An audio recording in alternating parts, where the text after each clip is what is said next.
अकोले तालुक्यात अग्रगण्य समजल्या जाणाऱ्या बुवासाहेब नवले ग्रामीण बिगर शेती सहकारी पतसंस्थेला यंदाच्या वर्षी 31 वर्षे पूर्ण होत असल्याने या वर्षाला अनन्यसाधारण असे महत्त्व आहे। संस्थेने 31 वर्षात विकासाचा आलेख उंचावत ठेवत सभासद ठेवीदार यांचा जो विश्वास प्राप्त केला आहे, त्यामुळे संस्थेने ठेवींचा 200 कोटींचा टप्पा पार करीत उच्चांकी ठेवी संस्थेत जमा झाल्या। हे सभासद ठेवीदार व संस्था व नेतृत्वावर जो दृढ विश्वास आहे त्यामुळेच हे होऊ शकले आहे। संस्थेने जमा झालेल्या ठेवी आणि कर्ज वाटप याचा सीडी रेशो मेंटेन ठेवला असून संस्थेला सातत्याने ऑडिट वर्ग मिळत आहे। पारदर्शी आणि काटकसरीने संस्थेचा कारभार सुरू असून संस्थेला यंदाच्या वर्षी तब्बल 52 लाख रुपयांचा नफा मिळाला आहे। बुवासाहेब नवले ग्रामीण बिगर शेती सहकारी पतसंस्थेचे सर्व सभासद, ठेवीदार, कर्जदार आणि संस्थेशी संबंधित तमाम नागरिक बंधू भगिनींनो, आपणा सर्वांना प्रथम ही विनंती मी करतो। रविवार दिनांक 28 ऑगस्ट 2022 रोजी दुपारी 1 वाजता अगस्ती सहकारी साखर कारखाना रोडला आशीर्वाद मंगल कार्यालयामध्ये संस्थेची 31वी वार्षिक साधारण सभा आयोजित केलेली आहे। या सभेला आपण सर्वांनी उपस्थित राहावं ही विनंती प्रथमतःच आपण सर्वांना करतो। संस्था 9 ऑगस्ट 1991 ला स्थापन झाली। 9 ऑगस्ट 1991 हा क्रांती दिन म्हणून देशभर साजरा केला जातो। ज्यांच्या नावाने ही संस्था सुरू करावी असा मानस सर्वच कार्यकर्त्यांचा होता। तो मानस असा होता की श्रद्धेय कॉम्रेड बुवासाहेब नवले यांच्या नावाने आपण सहकारी पतसंस्था स्थापन करावी। ही सहकारी पतसंस्था श्रद्धेय बुवासाहेब नवले अर्थात बाबांच्या नावाने जेव्हा आपण स्थापन करू, तेव्हा या संस्थेच्या निमित्तानं तालुक्यातील, जिल्ह्यातील प्रत्येक नागरिकाच्या ओठावर श्रद्धेय बुवासाहेब नवलेंचं नाव कायम राहील हा उद्देश होता। बाबांचं स्वातंत्र्य चळवळीतलं काम विचारात घेऊन आपण क्रांती दिनाच्या दिवशी जेव्हा महात्मा गांधीजींनी इंग्रजांना चले जावचा अखेरचा आदेश केला आणि करो या मरोचा आदेश देशातील तमाम नागरिक बांधवांना केला होता, तो क्रांती दिवस, आणि म्हणून त्या दिवशी संस्थेची स्थापना करण्यात आली। आता 9 ऑगस्ट 2022 ला संस्थेला 31 वर्ष पूर्ण झालेले आहेत। 32व्या वर्षात पदार्पण आपण केलंय। सलग हा दीर्घ कालावधीचा प्रवास यशस्वीपणे आपल्या संस्थेनं केलाय। आपल्या सर्वांचं सहकार्य, सभासदांचं सहकार्य, ठेवीदारांचा संस्थेवरचा विश्वास, त्याबरोबर कर्जदारांनी कर्ज घेणं आणि कर्ज वेळेवर फेडणं हे त्यांचं सहकार्य, पिग्मी एजंट जे काम करतायत, या पिग्मी एजंटला आपल्या दररोजच्या कमाईतून जी काही थोडीफार रक्कम संस्थेकडे डिपॉझिट करण्यासाठी असे पिग्मी एजंटचे सभासद असलेले लहान व्यावसायिक अगर जे सभासद आहेत ते सर्वजण त्यांनी विश्वासानं ठेवी ठेवल्यात। असे सर्वच ठेवीदार, कर्जदार, सभासद बंधू या सर्वांचं सहकार्य लाभलं आणि 31 वर्षाचा कार्यकाळ हा आपण यशस्वीरित्या पूर्ण केलाय। सर्वांचं सहकार्य लाभलं म्हणून संस्थेचा हा प्रवास यशस्वीपणे संपन्न झालाय याची जाणीव आम्हा संचालक मंडळातील सर्व सहकार्यांना आहे। हा विश्वास कायमच सांभाळावा, जतन करावा याचे प्रयत्न आटोकाटपणे सातत्यपूर्वक आम्ही केलेले आहेत। आपणा सर्वांच्या सहकार्यानं 31 वर्षाचा दीर्घ कालावधीचा प्रवास संपन्न झाल्याबद्दल आपणा सर्वांच्या प्रति कृतज्ञता व्यक्त करतो, आभार व्यक्त करतो। सहकारी पतसंस्था चालवित असताना अनेक अडचणी येत असतात। सहकारी पतसंस्था असो की बँकिंग क्षेत्र असो, कोणतेही क्षेत्र असो ज्याला वित्त क्षेत्र म्हणून आपण संबोधतो, अशा क्षेत्रामध्ये बाहेर जे जे काही घडत असतं त्याचे परिणाम संस्थांच्या वरती होत असतात। उदाहरण द्यायचं झालं तर दुष्काळी परिस्थिती आली तरी काळजी करावी लागते। दुष्काळाच्या परिस्थितीमध्ये ज्यांनी ठेवी ठेवलेल्या आहेत त्यांच्या ठेवी परत करण्यासाठी दररोजचा ठेवी येण्याचा ओघ मंदावतो. त्याचबरोबर ज्यांनी ठेवी ठेवलेल्या आहेत गरजेपोटी ते काढत असतात. त्याचे काही ताणतणाव पतसंस्थांच्या वरती येत असतात, याची जाणीव ठेवावी लागते. मध्यंतरीच्या काळात नोटाबंदी झाली, त्यावेळी सुद्धा फार हिकमतीनं संस्था उत्तम रीतीनं चालवण्याचे प्रयत्न केले. अशा वेळेला सुद्धा संस्थेचं व्यवस्थापन उत्तम रीतीनं सांभाळण्याचं एक आव्हान आपल्यावर निर्माण झालेलं असतं, ते पण आपण पेलण्याचा प्रयत्न केला. त्याशिवाय जागतिक पातळीवरची मंदी असो की आपल्या भागात निर्माण झालेली काही मंदीचे म्हणून काही प्रकार असोत, किंवा आता काल परवा कोरोनाचे 2 वर्ष, हे पण काही सोपं काम नव्हतं. अशा अनेक प्रकारचे आव्हानं निर्माण होतात आणि ही आव्हानं सहजपणे पेलून पुढचा प्रवास करावा लागतो. 31 वर्षामध्ये असे कितीतरी आव्हानं आली आणि ती सगळी आव्हानं छातीवर झेलत संचालक मंडळानं हा 31 वर्षाचा प्रवास यशस्वीपणे पूर्ण करण्याचा प्रयत्न निश्चितपणे केला. आणि म्हणून संचालक मंडळ, त्याशिवाय जे काही वरिष्ठ पातळीवरचे अधिकारी, शाखाधिकारी आणि इतर जो काही कर्मचारी वृंद आहे, यांचंही सहकार्य उत्तम रीतीनं लाभलं. त्यांच्याप्रती पण त्यांनाही धन्यवाद देण्यासाठी, कृतज्ञता व्यक्त करण्यासाठी त्यांचा नावाचा उल्लेख करणं हे सुद्धा आवश्यक आहे. असा सगळा प्रवास करीत इथपर्यंत आपण आलोय.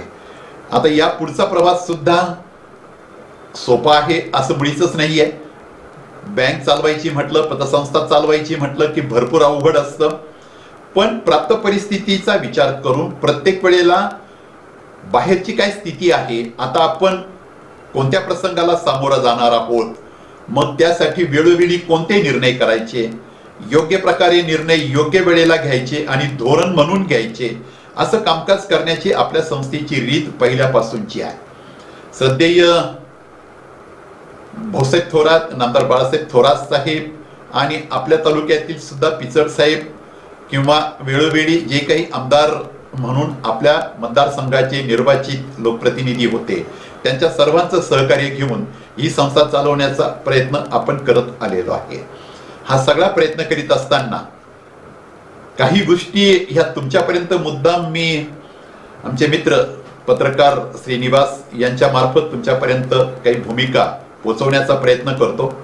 आपल्याकडे 100 रुपयांच्या ठेवी जमा झाल्यात असं जर आपण एक उदाहरण म्हणून जर विचारात घेतलं तर त्यापैकी रिझर्व्ह बँकेच्या नॉर्म्सनुसार 70 ते 80 रुपये हे कर्जात काढावे लागतात आणि किमान 20 ते 30 रुपये हे गुंतवून वरच्या बँकेत तरलता निधी म्हणून गुंतवून ठेवावे लागतात.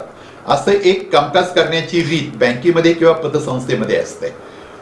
पण कर्जामध्ये आपण जे 70 ते 80 रुपये काढतो, एकदा कर्जदार कर्ज घेऊन गेला तर तो प्रत्येक वेळेला योग्य वेळेलाच हप्त्यानुसारच मुदतीतच तो कर्ज परत फेडतो असं होत नाही. त्यामुळे कर्जात गेलेली रक्कम ही आपल्या गरजेनुसार, संस्थेच्या गरजेनुसार वसूल होईलच याची हमी देता येत नसते. म्हणून येणारं कोणतंही संकट येवो ते जर निभावून न्यायचं असेल, मंदी आली तरी निभावून न्यायची, नोटाबंदी झाली तरी परिस्थिती निभावून न्यायची, कोरोना आला तरी परिस्थिती निभावून न्यायची, अशा वेळेला एक धोरण घ्यावं लागतं. 70 ते 80 रुपये हे कर्जात नाही काढायचे 100 रुपयातले. अशा वेळेला 60 रुपयापर्यंतच फक्त कर्ज वाटप करायचं आणि 40 रुपये ठेवीदारांची ठेव परत करण्यासाठी वरच्या बँकेत ती रक्कम गुंतवून ठेवायची असते. आपली संस्था कधी 45 रुपये गुंतवते तर कधी 60 रुपये गुंतवते तर कधी 50 रुपये पण गुंतवते.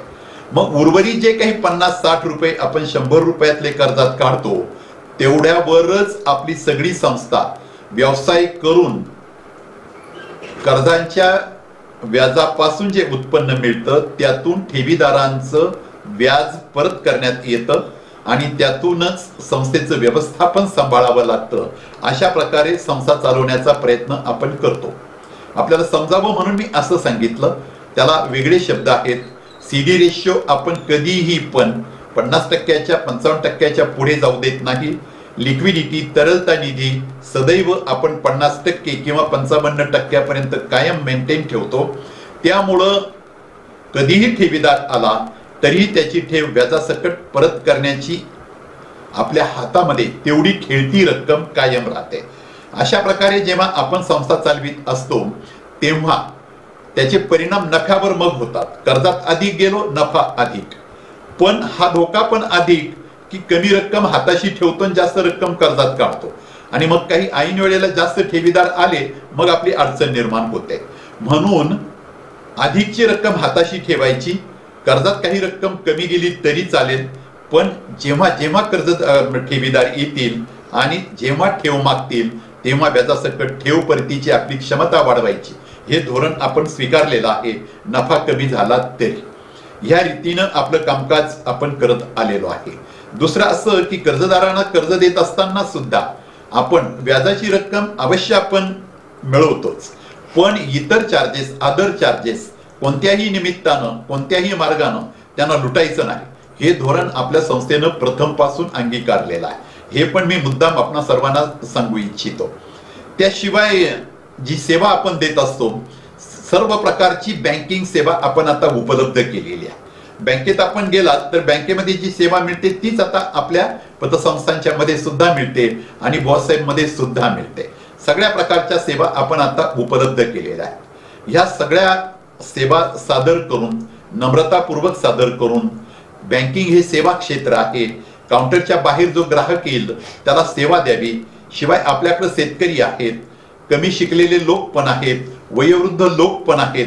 या सर्वांना नम्रतापूर्वक त्यांची अडचण समजून घेऊन त्यांच्याबरोबर संवाद करून त्यांना सेवा देण्याचं काम आपण आजपर्यंत करत आलेलो आहे. आणि ह्याच दृष्टीनं आपण आजपर्यंत बुवासाहेब नवले ग्रामीण बिगरशेती सहकारी पतसंस्था उत्तम रीतीनं चालवण्याचा प्रयत्न सातत्यपूर्वक आपण केलाय. आता आम्ही 31 मार्च 2022 पर्यंतची संस्थेची स्थिती काय आहे ती या वार्षिक सभेला कागदपत्राच्या द्वारे आपणा सर्वांना सादर करणार आहोत. आपण अवश्य यावं ही विनंती.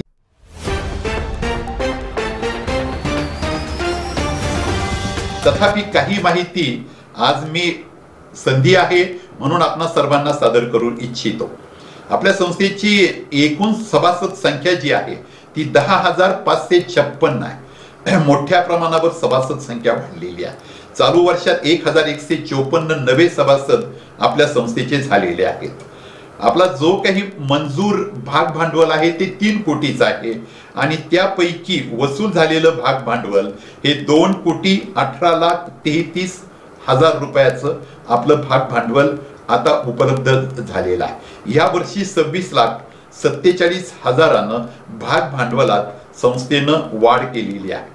राखीव आणि इतर निधी, स्वनिधी ज्याला आपण संबोधतो, अशा प्रकारचे स्वनिधी खरं तर नफा अधिक झाला तर हे स्वनिधी अधिक वाढतात. कर्जात अधिक गेलो तर स्वनिधी अधिक वाढतात.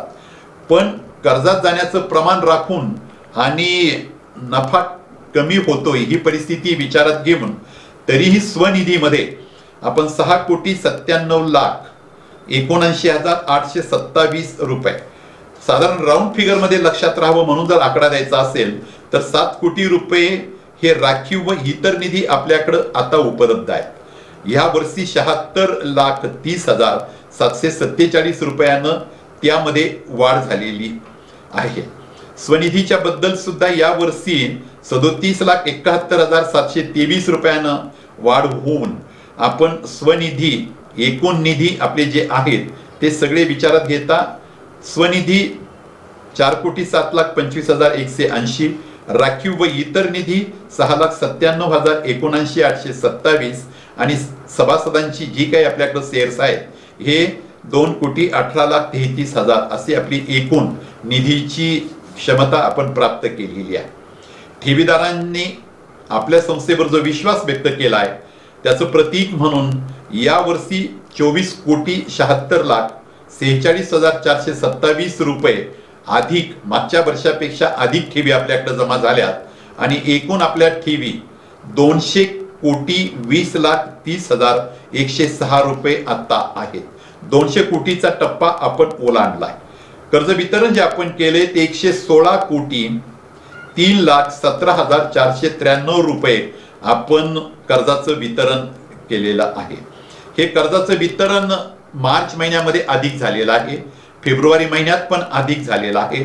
हे जर लवकर अधिक झालं असतं तर त्याचा नफ्यावर परिणाम झाला असता, पण नफ्यावर त्याचा परिणाम होण्यासाठी या वर्षी उशिरा कर्ज वाटप झाल्यामुळं व्याजाचं उत्पन्न या वर्षासाठी आपल्याला कमी प्राप्त झालेलं आहे. एकूण जे काही आपण कर्ज वाटप केलंय ते परत एकदा आपणा सर्वांना आकडा सांगतो. आपण केलेलं कर्ज वाटप 116,03,17,493 आहे. आणि मगाशी ज्या मुद्द्याचं मी स्पष्टीकरण देत होतो की आपण अधिकची रक्कम ठेवीदारांना व्याजासकट ठेव देण्यासाठी राखून ठेवतो, अशी राखून ठेवलेली रक्कम 99,30,75,173 आहे. साधारणपणे 1 कोटी रुपये आपण राखून ठेवले. हा हिशोब सहज आपल्या लक्षात येईल आणि हा हिशोब तुम्हाला पण करता येईल यासाठी सांगतो. 1 कोटी रुपये राखून ठेवलेत आणि 1 कोटी रुपये कर्जात काढलेत. याचा अर्थ असा आहे, एकूण जेवढी रक्कम ठेवीच्या रूपानं प्राप्त झाली त्यातली 50% रक्कम कर्जात वितरित केली आणि 50% रक्कम आपण राखून ठेवलेली आहे. हा जो काही आपण अशी स्थिती मुद्दाम ठेवतो, लिक्विडिटी अधिक ठेवतो, तरलता अधिक ठेवतो, त्यामुळं ठेवीदारांच्या संदर्भामध्ये कधीही पण ठेव परत करायला काळजीचा विषय उरत नाही, हे आपल्या लक्षात आणून देऊ इच्छितो. स्थावर मिळकत जी काही आपली आहे संस्थेची, ती स्थावर मिळकत आपली 2,15,04,42,000 रुपयाची स्थावर मिळकत आहे. अकोल्यामध्ये आपली संस्था चालते, तो दुसरा मजला आपल्या मालकीचा आहे. राजूरला स्वतःच्या मालकीची आपली इमारत आहे, कोतुळला स्वतःच्या मालकीची आहे आणि संगमनेरलाही स्वतःच्या मालकीची आहे. यावर्षी आपण 10.5 गुंठे नवं क्षेत्र विकत घेतलंय. ते विकसित करण्याची कारण वार्षिक सभेत मी इथं वेळ कमी असल्यामुळे विस्तारानं बोलेल. त्यामुळे यावर्षी 83,36,000ची ॲसेट आपली वाढलेली आहे. नफा जो आपण कमवलेला आहे तो नफा यावर्षी 52,05,840 रुपयाचा नफा आहे. नफ्याच्या बाबत एवढीच गोष्ट परत लक्षात आणून देऊ इच्छितो, कर्जात कमी जातो त्यामुळे नफ्याचं प्रमाण कमी आहे आणि जी रक्कम आपण वरच्या बँकेत गुंतवतो ती रक्कम मोठी आहे आपली. आम्ही आपल्या ठेवीदाराला जो व्याज दर देतो त्यापेक्षा आपल्याकडची रक्कम वरच्या बँकेत जेव्हा आपण गुंतवतो त्या बँका मात्र आपल्याला 3% कमी व्याजदर देतात. म्हणजे आपल्या कस्टमरला आपण देणारा व्याजदर आणि आपल्या गुंतवलेल्या रकमावर आपल्याला मिळणारा व्याजदर या 3% तफावत आहे. त्यामुळे नफ्यावर त्याचे वाईट परिणाम होतात आणि नफा त्यामुळे कमी होतो. दुसरा असा आहे की आपल्या तालुक्यामध्ये ठेवींचे व्याजदर पण अधिक आहे. ह्या वर्षी जरा संतुलित करण्याचा प्रयत्न निश्चितपणे झालाय, पण यापूर्वी आपण अधिक देत आलोय, त्याचेही परिणाम नफा कमी होण्यावर होतो. हा पण भाग आपण सर्वांनी लक्षात घ्यावा आणि म्हणून 52,05,840 रुपयाचा नफा हा आपण मिळवलाय आणि त्यातून या वर्षी सभासदांना आपण 20 लाख रुपये हे डिव्हिडंडच्या स्वरूपात, लाभांश या स्वरूपामध्ये 10% सभासदांना दिवाळीपूर्वी आपण देणार आहोत. आपले कर्मचारी कामगार यांना बोनस पण आपण त्यातून देणार आहोत. त्याची वेगळी तरतूद केलेली आहे, तो पण त्यांना आपण देणार आहोत. संस्थेचं जे खेळतं भांडवल आहे ते खेळतं भांडवल 229,34,06,005 रुपयाचं आहे. खेळत्या भांडवलामध्ये 23,45,88,001 रुपयानं या अहवाल वर्षात वाढ झालेली आहे. वार्षिक उलाढाल आपली जी आहे ती अहवाल वर्षाची 800,38,23,346 रुपयाची झाली आहे. वार्षिक उलाढालीत सुद्धा आपण या वर्षी 20,79,60,254 रुपयानं वाढ केलेली आहे. सगळ्यात महत्वाचा दुसरा मुद्दा आहे व्यवस्थापकीय आपल्या खर्चाचं प्रमाण कसं आहे. आरबीआयच्या आदेशानुसार आपल्याला खेळत्या भांडवलाच्या 3% पर्यंत व्यवस्थापनाचा खर्च झाला तरीही चालतो, पण आपण तिथपर्यंत सुद्धा आपण व्यवस्थापनाचा खर्च करत नाही. आपला व्यवस्थापनाचा खर्च खेळत्या भांडवलाच्या 0.68 इतका आहे. 0.68 म्हणजे 1% पण पुरता नाही, 0.68 वर आपण काम करतो. गेल्या वर्षीचा व्यवस्थापन खर्च 0.57 होता आणि या वर्षाचा खर्च हा 0.68 इतका व्यवस्थापकीय खर्चाचा आहे. त्यानंतर यावर्षी एकूण जे कर्ज वाटप केलेलं आहे त्यापैकी वसुली केली 92.30% वसुली केलेली आहे आणि जी काही थकबाकी आपली राहिलेली आहे ती थकबाकी 7.30% ही 7.70% मागच्या वर्षी होती. या वर्षी 7.30% ही आपली थकबाकी आहे. मागच्या वर्षीपेक्षा 0.40 न थकबाकीचं प्रमाण कमी झालेलं आहे. CD रेशो बँकिंग क्षेत्रातल्या माणसांना लवकर कळतं की CD रेशो जो आहे आपला ह्या वर्षीचा तो 57.96 आहे आणि लिक्विडिटी जी आहे 49.60% आहे, ज्याचा उल्लेख मी वरती केलेला आहे की एकूण आपले स्वनिधी आणि एकूण आपल्या ठेवी याच्यापैकी आपण 51.88 एवढी रक्कम आपण मागच्या वर्षी ठेवलेली होती. या वर्षी 49.60% आहे, म्हणजे साधारणतः 50% रक्कम राखून ठेवलेली आहे. डिव्हिडंड 10% आपण देणार आहोत. ऑडिट आपलं झालेलं आहे आणि ऑडिट वर्ग आपण सातत्यानं अवर्गच मिळवलेला आहे. ही सगळी माहिती अधिक तपशीलवार आपणा सर्वांना सादर करण्यात येईल. मागच्या व्यवहाराशी तुलना करून पण सादर करण्यात येईल. आपण त्यासाठी 28 ऑगस्टला दुपारी 1 वाजता साखर कारखाना रोडच्या आशीर्वाद मंगल कार्यालयामध्ये उपस्थित राहावं ही विनंती मी आपणा सर्वांना करतो आणि तुम्हा सर्वांच्या बरोबरचा संवाद घडवण्याचं काम श्रीनिवास रेणुकादास यांनी केलंय. त्यांनाही मी आपणा सर्वांच्या वतीनं धन्यवाद देतो आणि अवश्य आपण वार्षिक सभेला यावी अशा. संस्थेचे संस्थापक अध्यक्ष मधुकरराव नवले यांच्या नेतृत्वाखाली 31 वर्षांपूर्वी स्थापन झालेल्या बुवासाहेब नवले पतसंस्थेने यंदाच्या आर्थिक वर्षात विक्रमी अशी आर्थिक उलाढाल केली आहे. ठेवींमध्येही मोठी वाढ झाली आहे. श्री नवले यांच्या नेतृत्वाखाली संस्थेने आर्थिक शिस्त पाळत कर्ज थकबाकीचे प्रमाणही अत्यल्प आहे. बुवासाहेब नवले पतसंस्थेची 31वी वार्षिक सर्वसाधारण सभा 28 ऑगस्ट 2022 रोजी आशीर्वाद मंगल कार्यालय कारखाना रोड येथे होत आहे. या वार्षिक सभेसाठी सर्व सभासद, ठेवीदार, हितचिंतक यांनी मोठ्या संख्येने उपस्थित राहावे असे आवाहन संस्थेचे व्हाईस चेअरमन रमेश जगताप, संचालक ॲडव्होकेट आनंदराव नवले, सौ प्रतिभाताई घुले, सोनू मंडलिक, रावसाहेब शेटे, निवृत्ती झोळेकर, विठ्ठलराव धुमाळ, मंदाताई नवले, रामदास धुमाळ, भास्करराव दराडे, प्रकाश देशमुख, माधव गायकवाड, सुजित नवले, यादवराव नायपाडी, दिलीप मंडलिक, आप्पासाहेब पापळ, पोपट चौधरी, संगीता चौधरी, अलका ताजने, रमेश पवार, रामदास वाकचौरे, भाऊसाहेब नायकवाडी, सावनाथ नवले व संस्थेचे यांनी केले आहे. आज दिनांकसाठी अकोल्याहून श्रीनिवास रेणुकदास.